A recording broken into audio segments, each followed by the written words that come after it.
morning. അപ്പോൾ നമ്മുടെ ഇന്നത്തെ റെസിപ്പി എന്ന് പറയുന്നത് ഇവിടെ എറണാകുളം ജില്ലയിലെ നോർത്ത് പറവൂരിലുള്ള നായർ കടയിലെ റെസിപ്പിയാണ് ട്ടോ. പുട്ടും മുട്ടയും പരിപ്പും പപ്പടവും. അപ്പോൾ ഈ ഒരു റെസിപ്പി എൻ്റെ അടുത്ത് കുറേ നാളുകൾക്ക് മുമ്പ് നമ്മുടെ വീണക്കുട്ടി ആവശ്യപ്പെട്ടതാണ്. ഞാൻ ഇപ്പോഴാണ് ചെയ്യുന്നത്. അതിന് സോറി. അപ്പോൾ ഈ റെസിപ്പി നിങ്ങളിൽ പലരും ട്രൈ ചെയ്തിട്ടുണ്ടാകാം, കുറച്ച് പേരൊക്കെ ട്രൈ ചെയ്തിട്ടില്ലായിരിക്കാം. അപ്പോൾ എങ്ങനെയാണ് നമുക്ക് ആ ഒരു ഹോട്ടലിൽ കിട്ടുന്ന രുചി വീട്ടിൽ തയ്യാറാക്കുന്നത് നോക്കാം. ഹോട്ടലിൽ അതേ രുചി ആയിരിക്കില്ല. ഹോട്ടലിൽ വിറകടുപ്പിലൊക്കെയാണ് പാചകം ചെയ്യുന്നത്. പക്ഷേ നമുക്ക് നമ്മുടെ ലിമിറ്റേഷൻസിൻ്റെ ഉള്ളിൽ നിന്നുകൊണ്ട് നമ്മുടെ വീട്ടിൽ ചെയ്യാവുന്ന രീതിയിൽ ചെയ്ത് കാണിക്കുന്ന രീതിയിലാണ് ഞാനിപ്പോൾ നിങ്ങളുടെ മുന്നിൽ പ്രസൻറ്റ് ചെയ്യുന്നത്. അപ്പോൾ നമുക്ക് എങ്ങനെയാണ് ഇത് തയ്യാറാക്കുന്നത് നോക്കാം. നമുക്ക് നമ്മുടെ ഇൻഗ്രീഡിയൻസ് നോക്കാം. ഞാനിപ്പോൾ 2 കപ്പ് പുട്ടിനുള്ള പുട്ടുപൊടി നനച്ച് വെച്ചിട്ടുണ്ട്. അതുപോലെ പുട്ടിനും മുട്ടക്കറിക്കും ഒക്കെ ആവശ്യമായിട്ടുള്ള തേങ്ങ ചിരവിയതെടുത്തിട്ടുണ്ട്. പിന്നെ 2 മുട്ട എടുത്തിട്ടുണ്ട്. 2 താറാവിൻ്റെ മുട്ടയാണ്. അതിനാവശ്യമായിട്ടുള്ള സവോളയും പച്ചമുളകും എടുത്തിട്ടുണ്ട്. പിന്നെ പരിപ്പിനും ആവശ്യമായിട്ടുള്ള പച്ചമുളക് എടുത്തിട്ടുണ്ട്. പരിപ്പ് 1 മണിക്കൂർ വെള്ളത്തിൽ സോക്ക് ചെയ്തെടുത്താണ് കേട്ടോ. എന്താണെന്ന് വെച്ചാൽ നമ്മൾ ചട്ടിയിലാണ് പരിപ്പ് വേവിക്കുന്നത്, കുക്കറിലല്ല. കുക്കറിൽ വേവിച്ചിട്ടുണ്ടെങ്കിൽ ഈ ഒരു പരിപ്പ് പെർഫെക്റ്റ് ആവില്ല. അതുകൊണ്ട് ചട്ടിയിൽ വേവിക്കാനാകുമ്പോൾ നമ്മൾ 1-2 മണിക്കൂർ പരിപ്പൊന്ന് സോക്ക് ചെയ്തെടുക്കുക. അപ്പോൾ നമുക്ക് ആദ്യം പരിപ്പ് വേവിക്കാൻ വയ്ക്കാം. അതിനുശേഷം മുട്ടക്കറിയുടെ പ്രിപ്പറേഷൻ തുടങ്ങാം. പുട്ടിൻ്റെ കാര്യം പിന്നെ എല്ലാവർക്കും അറിയാവുന്നതുപോലെ തന്നെ പുട്ട് വേവിച്ചെടുക്കുന്നത് കാണിക്കേണ്ട ആവശ്യമില്ലല്ലോ. അപ്പോൾ ഈ പരിപ്പ് വേവിച്ചെടുക്കുന്നതിലും മുട്ടക്കറി ഉണ്ടാക്കുന്നതിലാണ് കുറച്ച് വ്യത്യസ്തതയുള്ളത്. അത് നമുക്ക് എങ്ങനെയാണെന്ന് നോക്കാം. പരിപ്പ് വേവിക്കാൻ വയ്ക്കാം. അപ്പോൾ നമ്മൾ പരിപ്പ് വേവിക്കാനായിട്ട് വെള്ളം വെച്ചിട്ടുണ്ട്. ഞാൻ 3/4 കപ്പ് പരിപ്പാണ് എടുത്തിട്ടുള്ളത്. അതിന് 2 കപ്പ് വെള്ളം വെച്ചിട്ടുണ്ട്. അപ്പോൾ ഈ ഒരു വെള്ളത്തിലേക്ക് നമുക്ക് സോക്ക് ചെയ്ത് കഴുകി വൃത്തിയാക്കി വെച്ചിരിക്കുന്ന പരിപ്പ് ഇട്ട് കൊടുക്കുക. പരിപ്പിലേക്ക് ഇപ്പോൾ നമ്മൾ ഒന്നും ചേർക്കുന്നില്ല. പരിപ്പ് ഒന്ന് തിളച്ച് തുടങ്ങുമ്പോഴേ നമ്മൾ ഓരോ കാര്യങ്ങളായിട്ട് ചേർത്ത് കൊടുക്കുകയുള്ളൂ. പിന്നെ ഇതിലേക്ക് ആവശ്യമുള്ളത് കുറച്ച് ഉള്ളിയാണ് കേട്ടോ. സവോള ചേർക്കരുത്, ഉള്ളി തന്നെ ചേർക്കുക. അപ്പോൾ കുറച്ച് ഉള്ളിയും കൂടി നന്നാക്കി വയ്ക്കുക. പിന്നെ വറ്റൽമുളക് ചതച്ച് വയ്ക്കുക. മുളക് പൊടി ചേർക്കരുത്, വറ്റൽമുളകാണ് നമുക്ക് ആവശ്യമുള്ളത്. അപ്പോൾ പരിപ്പൊന്ന് തിളച്ച് തുടങ്ങുന്നത് വരെ നമുക്ക് ബാക്കിയുള്ള കാര്യങ്ങളൊക്കെ ചെയ്ത് തീർക്കാം. അപ്പോൾ നമ്മുടെ പരിപ്പ് ഇതുപോലെ പതഞ്ഞ് സൈഡൊക്കെ ഒന്ന് തിള വന്ന് തുടങ്ങിയിട്ടുണ്ട്. ഈ സമയമാകുമ്പോൾ നമുക്കിതിലേക്ക് 2 പച്ചമുളക്, അതുപോലെ തന്നെ കുറച്ച് വെളിച്ചെണ്ണ, 1 ടീസ്പൂൺ വെളിച്ചെണ്ണ, പിന്നെ ഒരു 1/4 ടീസ്പൂൺ മഞ്ഞൾപ്പൊടി, ഇത്രയും ചേർത്ത് ഒന്ന് ഇളക്കി മിക്സ് ചെയ്തതിന് ശേഷം ചെറിയ തീയിൽ വെച്ച് വേവിച്ച് വെള്ളം വറ്റിച്ചെടുക്കുക. അപ്പോൾ വെന്ത് കുഴഞ്ഞു പോകരുത്, പൊടിഞ്ഞ് വരുന്ന രീതിയിൽ വേവിച്ചെടുക്കുക. അപ്പോൾ കുഴഞ്ഞ് പൊടിഞ്ഞ് ഒന്ന് ഡ്രൈ ആയി വരുന്ന രീതിയിൽ ചെറിയ തീയിൽ വേവിക്കുക. അപ്പോൾ വെള്ളം കുറവായിട്ട് വരികയാണെങ്കിൽ പച്ചവെള്ളം ചേർത്ത് കൊടുക്കരുത്, തിളച്ച വെള്ളം ചേർത്ത് വേവിച്ചെടുക്കുക കേട്ടോ. അപ്പോൾ പരിപ്പ് കുക്കായി വരട്ടെ. ഇപ്പോൾ നമ്മൾ ഉപ്പ് ചേർക്കില്ല, ഉപ്പ് പിന്നീടേ ചേർക്കുള്ളൂ. പരിപ്പ് കുക്കായി കഴിഞ്ഞിട്ട് നമുക്ക് ബാക്കിയുള്ള കാര്യങ്ങളൊക്കെ ചെയ്യാം. അപ്പോൾ നമ്മുടെ പരിപ്പ് ഇവിടെ കുക്കായിക്കൊണ്ടിരിക്കുന്നുണ്ട്. ഈ സമയത്ത് തന്നെ നമ്മുടെ മുട്ടക്കറി റെഡിയാക്കാം. ഞാനിപ്പോൾ ഒരു പാൻ വെച്ചിട്ടുണ്ട്. പാനിലേക്ക് നമ്മൾ വെളിച്ചെണ്ണ ഒഴിച്ചു കൊടുക്കുക. അപ്പോൾ നിങ്ങൾക്ക് പരിപ്പ് മാത്രം മതി എന്നുണ്ടെങ്കിൽ പരിപ്പിൻ്റെ റെസിപ്പി ഫോളോ ചെയ്യാനാണ് ഞാൻ രണ്ട് ഇതായിട്ട് ചെയ്യുന്നത്. ഒരെണ്ണം കഴിഞ്ഞിട്ട് അടുത്തത് ചെയ്യുന്നത്. അപ്പോൾ തേങ്ങാപ്പാലൊക്കെ എടുത്ത് വെച്ചിട്ട് നമ്മൾ മുട്ടക്കറി തയ്യാറാക്കാൻ നിൽക്കുക. വെളിച്ചെണ്ണ ഒന്ന് ചൂടായി വരട്ടെ. അപ്പോൾ നമ്മുടെ വെളിച്ചെണ്ണ ചൂടായതിലേക്ക് നമുക്ക് നീളത്തിൽ കട്ട് ചെയ്ത് വെച്ചിരിക്കുന്ന ഇഞ്ചിയും ഒന്ന് നീളത്തിൽ കട്ട് ചെയ്തിട്ട് കുറുകെ കട്ട് ചെയ്തിരിക്കുന്ന സവോളയും ചേർക്കാം. ഇതിലേക്ക് തക്കാളി ഒന്നും ചേർക്കില്ല കേട്ടോ. തക്കാളി ഒന്നും ചേർക്കാതെയാണ് ഈ ഒരു മുട്ടക്കറി തയ്യാറാക്കുന്നത്. അപ്പോൾ നമ്മൾ 2 പച്ചമുളക് മുട്ടക്കറിക്ക് വേണ്ടി എടുത്ത് വെച്ചിരുന്നു. ആ പച്ചമുളകും കൂടി ഇപ്പോൾ ചേർത്ത് കൊടുക്കാം.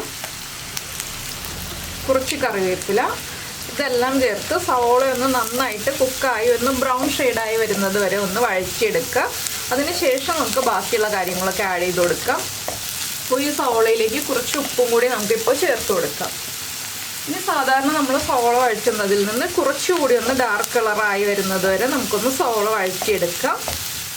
ഇപ്പോൾ നമ്മുടെ സവോളയുടെ കളറൊക്കെ മാറി വന്നിട്ടുണ്ട്. ഇനി നമുക്കിതിലേക്ക് പൊടികൾ ചേർത്ത് കൊടുക്കാം. ഒരു 1/4 ടീസ്പൂൺ മഞ്ഞൾപ്പൊടി, 1 ടീസ്പൂൺ മല്ലിപ്പൊടി, പിന്നെ ഞാനിപ്പോൾ ചേർത്ത് കൊടുക്കുന്നത് ഒരു കളറിനായിട്ട് നമ്മുടെ കാശ്മീരി ചില്ലി പൗഡറാണ്. 1 ടീസ്പൂൺ കാശ്മീരി ചില്ലി പൗഡറും ചേർക്കുന്നുണ്ട്. 1/2 ടീസ്പൂൺ ഗരം മസാലപ്പൊടി, ഒരു 2 പിഞ്ച് കുരുമുളക് പൊടി. എന്താണെന്ന് വെച്ചാൽ നമ്മൾ പച്ചമുളക് ചേർത്തിട്ടുണ്ട്. ഓവറായിട്ട് എരിവ് വേണ്ട, അതുകൊണ്ടാണ് ഞാൻ കുറച്ച് കുരുമുളക് പൊടി ചേർത്തത്. നിങ്ങൾക്ക് എരിവ് കൂടുതൽ വേണമെന്നുണ്ടെങ്കിൽ കുരുമുളക് പൊടിയുടെ അളവ് കൂട്ടാം. ഇനി ഈ പൊടികളൊന്ന് കുക്കായി വരുന്നത് വരെ നമ്മളൊന്ന് ഇളക്കി കൊടുക്കുക. ലോ ഫ്ലെയിമിൽ വെച്ചിട്ട് ഇളക്കി കൊടുക്കുക. ഇതിലേക്ക് ഇനി നമ്മൾ ചേർക്കേണ്ടത് തക്കാളിക്ക് പകരമായിട്ട് ടൊമാറ്റോ സോസാണ്. 1 ടീസ്പൂൺ ടൊമാറ്റോ സോസ്, ഈ ടൊമാറ്റോ സോസിൻ്റെ ആ ഒരു റോ ടേസ്റ്റും പൊടികളുടെ റോ ടേസ്റ്റും മാറി വരുന്നത് വരെ നമ്മളൊന്ന് ഇളക്കി കൊടുക്കുക.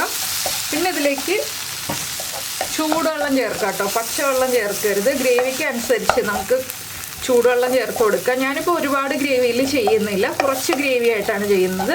നമ്മൾ വീട്ടിൽ ചെയ്യുമ്പോൾ കുറച്ച് ഗ്രേവി ആയിട്ട് ചെയ്യാം. അപ്പോൾ ഒരു 3/4 കപ്പ് വെള്ളം ചേർത്ത് കൊടുക്കുന്നുണ്ട്. പൊടികളുടെയും ടൊമാറ്റോ സോസിൻ്റെയും ആ റോ ടേസ്റ്റ് കംപ്ലീറ്റ് മാറി വന്നതിന് ശേഷം മാത്രം നമ്മൾ ചൂടുവെള്ളം ചേർത്ത് കൊടുക്കുക.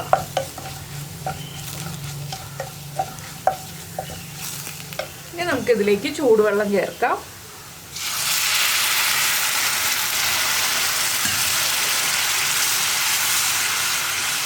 ഇനി ഇതൊന്ന് നന്നായിട്ട് കുറുകി വരുന്നത് വരെ നമ്മളൊന്ന് തിളപ്പിച്ചെടുക്കണം. നന്നായിട്ടൊന്ന് കുറുകി വരട്ടെ. അതിന് ശേഷം നമുക്ക് മുട്ടയൊക്കെ ചേർത്ത് കൊടുക്കാം. ഉപ്പ് ചെക്ക് ചെയ്യുക, ഉപ്പ് കുറവാണെങ്കിൽ ഉപ്പ് ചേർത്ത് കൊടുക്കുക.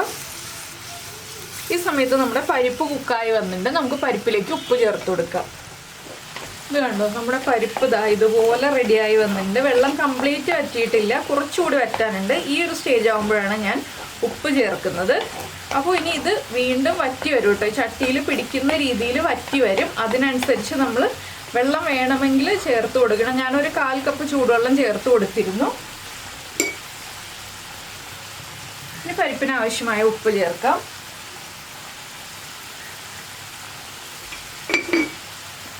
ഉപ്പ് ചേർത്ത് ഒന്ന് ഇളക്കി കൊടുത്തിട്ട് നമുക്ക് കുറച്ചുകൂടി ഒരു 1/4 കപ്പും കൂടി വെള്ളം ചേർത്ത് ഒന്നുകൂടി ഒന്ന് വറ്റിച്ചെടുക്കാം. ചെറിയ ഫ്ലെയിമിൽ വെച്ചാണ് നമ്മൾ വറ്റിച്ചെടുക്കുന്നത്. അപ്പോൾ ഇപ്പോൾ തന്നെ പരിപ്പൊക്കെ ഒന്ന് വിട്ട് പൊടിഞ്ഞു തുടങ്ങുന്ന ഭാഗത്തിലൊക്കെ ആയിട്ടുണ്ട്. ഒന്നുകൂടി ഒന്ന് വറ്റി വരട്ടെ. ഞാനൊരു 1/4 കപ്പും കൂടി വെള്ളം ചേർക്കുന്നുണ്ട്. ഇനി നമുക്ക് ബാക്കി മുട്ടക്കറിയുടെ കാര്യങ്ങൾ നോക്കാം. അപ്പോൾ നമ്മുടെ മുട്ടക്കറി ഇതാ നന്നായിട്ട് കുറുകി വന്നിട്ടുണ്ട്. ഇനി നമുക്ക് ഫ്ലെയിം ഒന്ന് കുറച്ചിട്ട് ഇതിലേക്ക് തേങ്ങയുടെ 1/4 പാല്, ഞാനിപ്പോൾ ഒരു 3/4 കപ്പ് 1/4 പാൽ എടുത്തിട്ടുണ്ട്, അത് ചേർത്തിട്ട് ഒന്ന് നന്നായിട്ട് ഇളക്കി കൊടുക്കാം. ഒന്ന് ചൂടായി വരണം, അതുവരെ ഇളക്കി കൊടുക്കണം. ഒരുപാട് തിളച്ചു പോരുത് കേട്ടോ, നമ്മൾ 1/4 പാല് മാത്രമേ എടുത്തിട്ടുള്ളൂ, അതുകൊണ്ടാണ് തിളച്ചു പോരുതെന്ന് പറയുന്നത്. നന്നായിട്ടൊന്ന് ചൂടായി വരുമ്പോൾ ഫ്ലെയിം ഓഫ് ചെയ്യാം. നമ്മൾ സാധാരണ വീട്ടിൽ മുട്ടക്കറി ഉണ്ടാക്കുന്ന രീതിയല്ല, ഹോട്ടലുകളിൽ ഗ്രേവി പ്രിപ്പയർ ചെയ്ത് വെച്ചിട്ട് മുട്ട അതിലേക്ക് ആഡ് ചെയ്യാണ് ചെയ്യുന്നത്. അതുപോലെ തന്നെയാണ് ഞാനിപ്പോൾ ചെയ്യാൻ പോകുന്നത്. ഗ്രേവി പ്രിപ്പയർ ചെയ്ത് വെച്ചിട്ട് ഉപ്പും എരിവും ഒക്കെ കറക്റ്റ് ആണോ എന്ന് ചെക്ക് ചെയ്തിട്ട് നമ്മൾ പതുക്കെ മുട്ട അതിലേക്ക് ആഡ് ചെയ്ത് കൊടുക്കുകയാണ് ചെയ്യുന്നത്. ഗ്രേവിയുടെ പ്രിപ്പറേഷൻ ആദ്യം ചെയ്ത് വയ്ക്കുക. നന്നായിട്ടൊന്ന് ആവി വരുന്നത് വരെ നമ്മളിതുപോലെ കൈയെടുക്കാതെ ഇളക്കി കൊടുക്കുക. അപ്പോൾ നല്ല കുറുകിയ ചാറോട് കൂടിയിട്ടുള്ള മുട്ടക്കറി ഇതാ റെഡിയായി വരുന്നുണ്ട്. ഇത് നമുക്ക് ഫ്ലെയിം ഓഫ് ചെയ്യാം. ഇതിലേക്ക് മുട്ട ചേർത്ത് കൊടുക്കാം. അപ്പോൾ നമ്മുടെ മുട്ടക്കറിയുടെ ഗ്രേവി ഇതാ റെഡി ആയിട്ടുണ്ട്. ഇതിലേക്ക് നമുക്ക് കുറച്ച് കറിവേപ്പിലയോടുകൂടി ചേർത്ത മുട്ടയും കൂടി ചേർത്തിട്ട് ഒന്ന് ഇളക്കി മിക്സ് ചെയ്തിട്ട് മാറ്റി വയ്ക്കാം. നമ്മുടെ പരിപ്പും കൂടി റെഡിയായി കഴിഞ്ഞിട്ട് നമുക്ക് സെർവ് ചെയ്യാം. അതിനിടയ്ക്ക് ഞാൻ പുട്ടും കൂടി റെഡിയാക്കുന്നുണ്ട്. അപ്പോൾ ഇനി ഉള്ളി ചതച്ചെടുക്കുക കേട്ടോ പരിപ്പിന്. ഉള്ളി ഒരിക്കലും നമ്മൾ മിക്സിയിൽ കറക്കിയെടുക്കരുത്, കല്ലിൽ ചതച്ചെടുക്കുക. അതിന് ശേഷം നമ്മുടെ പരിപ്പും കൂടി ചേർത്ത് നമുക്ക് റെഡിയാക്കി എടുക്കാം. അപ്പോൾ ഇത് മാറ്റി വയ്ക്കട്ടെ, പരിപ്പിൻ്റെ കാര്യങ്ങൾ പറയാം. അപ്പോൾ നമ്മുടെ പരിപ്പ് കുക്കായി വന്നിട്ടുണ്ട്. ഞാൻ ഫ്ലെയിം ഓഫ് ചെയ്തിട്ടില്ല. ഇനി നമുക്ക് ഒരു പാൻ വെച്ചിട്ട് ബാക്കിയുള്ള കാര്യങ്ങൾ ചെയ്യാം.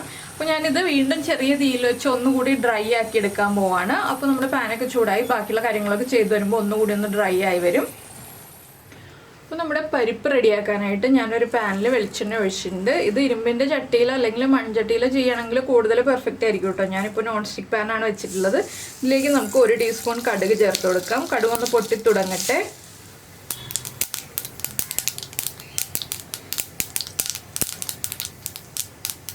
കടുക് പൊട്ടി കഴിയാറാവുമ്പോൾ നമ്മൾ ചതച്ച് വെച്ചിരിക്കുന്ന ഉള്ളി ചേർക്കുക.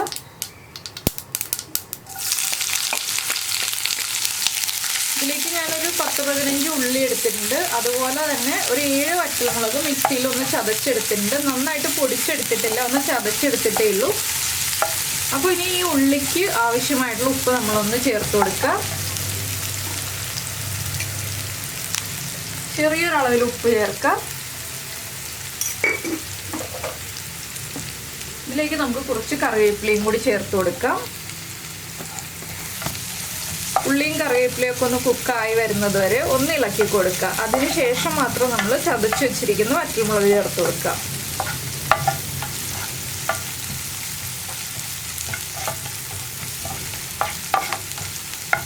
അപ്പോൾ ഇതാണ് ഞാൻ സവോള ചേർക്കരുത്, ഉള്ളി തന്നെ ചേർക്കാമെന്ന് പറഞ്ഞത്. അപ്പോഴാണ് നമുക്ക് ആ ഒരു നാടൻ ടേസ്റ്റ് കിട്ടുള്ളൂ. ഇനി ഉള്ളി ഒന്ന് ബ്രൗൺ ഷെയ്ഡായി വരുന്നത് വരെ നമ്മളൊന്ന് ഇളക്കി കൊടുത്തുകൊണ്ടിരിക്കുക. അപ്പോൾ നമ്മുടെ ഉള്ളിയുടെ കളറൊക്കെ മാറി വേപ്പിലയൊക്കെ ഒന്ന് കുക്കായി വന്നിട്ടുണ്ട്. നമുക്കിതിലേക്ക് ചതച്ച് വെച്ചിരിക്കുന്ന വറ്റൽമുളക് ചേർത്ത് കൊടുക്കാം. ഇതുപോലെയാണ് ഞാൻ ചതച്ചെടുത്തിട്ടുള്ളത്. ഇനി വറ്റൽമുളകും കൂടി ഒന്ന് കുക്കായി വരണം. വറ്റൽമുളകിൻ്റെ ആ ഒരു റോ ടേസ്റ്റ് ഒന്ന് മാറി വരുന്നത് വരെ നമ്മൾ ഇളക്കി കൊടുക്കുക. ഇത്രയും വറ്റൽമുളക് മതിയൊന്നും നിങ്ങൾ ചോദിക്കരുത്. എന്താണെന്ന് വെച്ചാൽ നമ്മൾ പച്ചമുളക് ചേർത്തിട്ടല്ലേ വേവിച്ചത്. പരിപ്പ് കഴിച്ച് നോക്കുമ്പോൾ തന്നെ നമുക്ക് എരിവ് ഫീൽ ചെയ്യും. അപ്പോൾ ഈ ഒരു വറ്റൽമുളകിൻ്റെ എരിവും കൂടി ആകുമ്പോൾ കറക്റ്റ് ആവും കേട്ടോ. അപ്പോൾ നിങ്ങളൊന്ന് പരിപ്പ് കഴിച്ച് നോക്കിയിട്ട് നമ്മുടെ മുളക് ചേർത്ത് കൊടുക്കുക, ഇല്ലെങ്കിൽ ഓവറായിട്ട് എരിവായി പോവും. അപ്പോൾ 1 മിനിറ്റ് ഒന്ന് വറ്റൽമുളക് ചേർത്ത് മീഡിയം ഫ്ലെയിമിൽ ഇളക്കി കൊടുക്കുക. അപ്പോൾ നമ്മുടെ വറ്റൽമുളകൊക്കെ ഒന്ന് കുക്കായി വന്നിട്ടുണ്ട്. ഇനി നമുക്കിതിലേക്ക് നമ്മൾ വേവിച്ച് വെച്ചിരിക്കുന്ന പരിപ്പ് ചേർത്ത് കൊടുക്കാം.